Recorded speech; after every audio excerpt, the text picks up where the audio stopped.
वीरेंद्र तोमर और रोहित तोमर के खिलाफ कई सारे अपराध दर्ज है, लेकिन बहुत दिनों से कोई अपडेट नहीं आया था, कुछ चल नहीं रहा था, कोई चर्चा नहीं हो रही थी।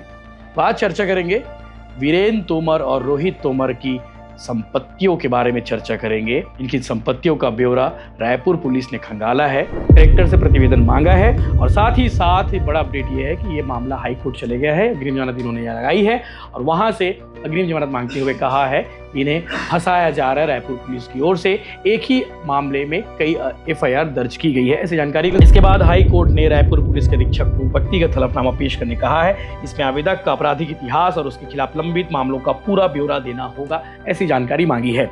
लेकिन सबसे बड़ा सवाल यह है कि वीरेंद्र तोमर और रोहित तोमर कहां हैं? दुनिया के किस जगह पर ये दोनों छिपे हुए हैं जिनका अभी तक कोई रिकॉर्ड नहीं है? नमस्कार, जय जोहार, जय छत्तीसगढ़। मैं यशवंत साहू और आप देखना शुरू कर चुके हैं भिलाई टाइम्स। और आप लोग भूल गए होंगे, लेकिन मैं नहीं भूला। तोमर बंधुओं को मैं नहीं भूला। रायपुर पुलिस भी ढूंढ रही है। आप लोग को भी पता होना चाहिए कि तोमर बंधुओं को लेकर क्या चल रहा है। नहीं मालूम होगा तो चलो आज मैं बताता हूं तोमर बंधुओं को लेकर चल क्या रहा है इन दिनों। तोमर बंधु दोनों पकड़ ही नहीं गए हैं। गुंडे बदमाश हिस्ट्री शीटर है वीरेंद्र तोमर और रोहित तोमर।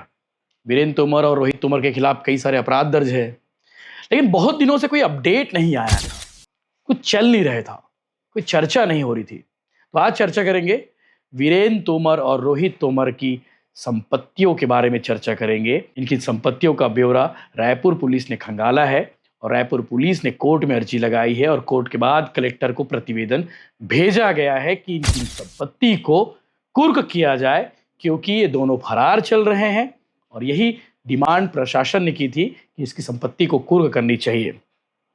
तो संपत्तियों का एक विवरण आया है, एक डिटेल आया है कि इन दोनों के पास कितनी प्रॉपर्टी है, इन दोनों ने कितना काले धन से संपत्ति अर्जित किया है, यही बताया है। और साथ ही साथ ये दोनों पहुंच गए हैं अग्रिम जमानत के लिए हाई कोर्ट और वहां से इन्होंने एक याचिका लगाई है और उस याचिका पर सुनवाई हुई है। और सुनवाई के दौरान हाई कोर्ट ने रायपुर एसएसपी से शपथ पत्र मांगा है कि इनके प्रकरण को लेकर क्या अपडेट है और आपने जो कार्रवाई की है उसका क्या अपडेट है।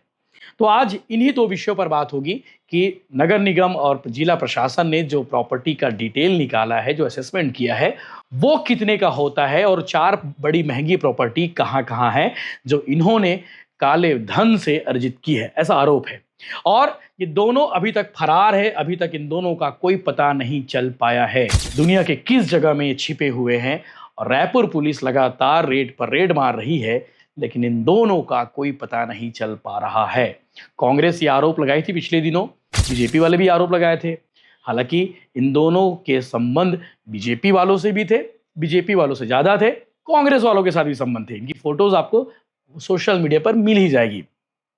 वीरेंद्र तोमर और रोहित तोमर की संपत्ति के बारे में बताते हैं कि भाटागांव और खमतरई इलाके में लगभग 3-4 करोड़ की प्रॉपर्टी है और 4 बड़ी प्रॉपर्टी है। अब दोनों को कुर्क करने की तैयारी है। तो वही वो कौन सी प्रॉपर्टी है जिसके बारे में आपको मालूम होना चाहिए। वीरेंद्र तोमर ने 18 मार्च 2016 को मोहनलाल से 45 लाख रुपए में 3000 स्क्वायर फीट जमीन गंगानगर खमतरई में खरीदा था और इसका खसरा नंबर 171/1 है। वीरेंद्र तोमर ने 18 मार्च 2016 को मोहनलाल से ही 45,96,000 रुपए में 3064 स्क्वायर फीट जमीन गंगानगर इलाके में ही खरीदी और इसका खसरा नंबर 172/3 है, आसपास जमीन लगी हुई है। और वीरेंद्र तोमर ने ही 17 फरवरी 2016 को अनीता गोयल से 22,50,000 रुपए में 1500 स्क्वायर फीट की जमीन भाटागांव में खरीदी। खसरा नंबर इसका 685/4 है। और उसके बाद इनके छोटे भाई रोहित तोमर ने 7 अप्रैल 2017 को अनीता गोयल से ही 1500 स्क्वायर फीट जमीन भाटागांव में खरीदा। इसका खसरा नंबर 685/4 है।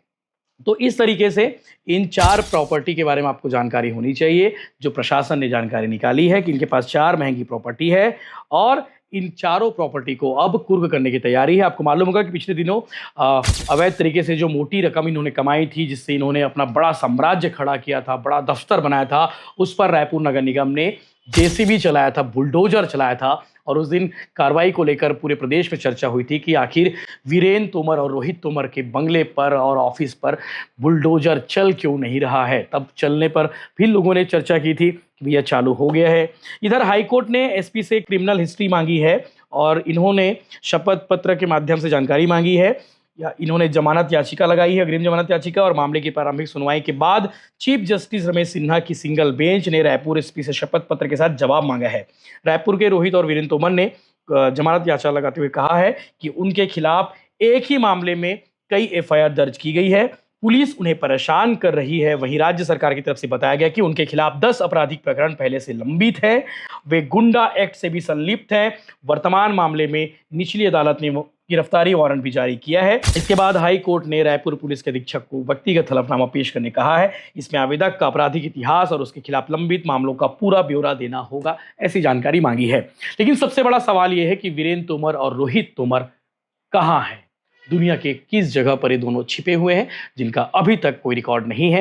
लेकिन ये जरूरी जानकारी थी कि रोहित तोमर और वीरेंद्र तोमर की संपत्ति को रायपुर प्रशासन जो है कुर्क करने वाला है।